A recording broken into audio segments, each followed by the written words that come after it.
The Telltale Heart by Edgar Allan Poe, the narrator addresses the reader, insisting on his sanity and explaining his obsession with the old man's eye. He is determined to prove his sanity by detailing his actions. The narrator describes the old man's eye as vulture-like and obsessively focuses on it. He explains that it is the eye, not the man, that drives him to madness. The narrator devises a meticulous plan to kill the old man in order to rid himself of the eye. He insists that he loves the old man but cannot tolerate the eye. Every night, the narrator sneaks into the old man's room to check if the eye is closed. The narrator is careful to be as quiet as possible. On the eighth night, the old man wakes up during the narrator's visit. The narrator hides in the darkness, waiting for the right moment. The narrator describes the old man's eye as being open, which provokes his intense agitation. The narrator's heartbeat becomes more pronounced, reflecting his rising tension. The narrator finally decides to act. He attacks the old man, killing him. After the murder, the narrator dismembers the body and places the parts under the floorboards.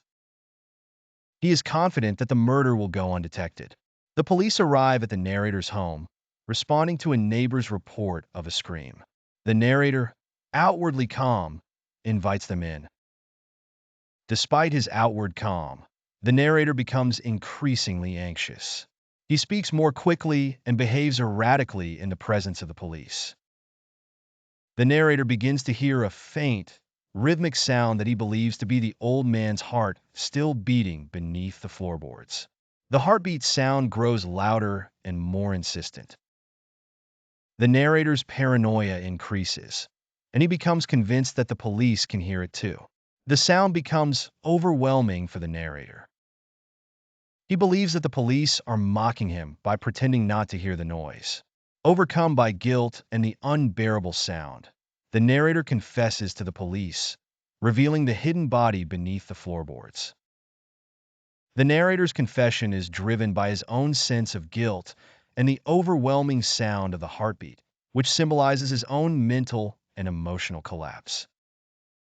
The story ends with the narrator admitting his crime and being led away by the police, revealing the consequences of his actions and his descent into madness.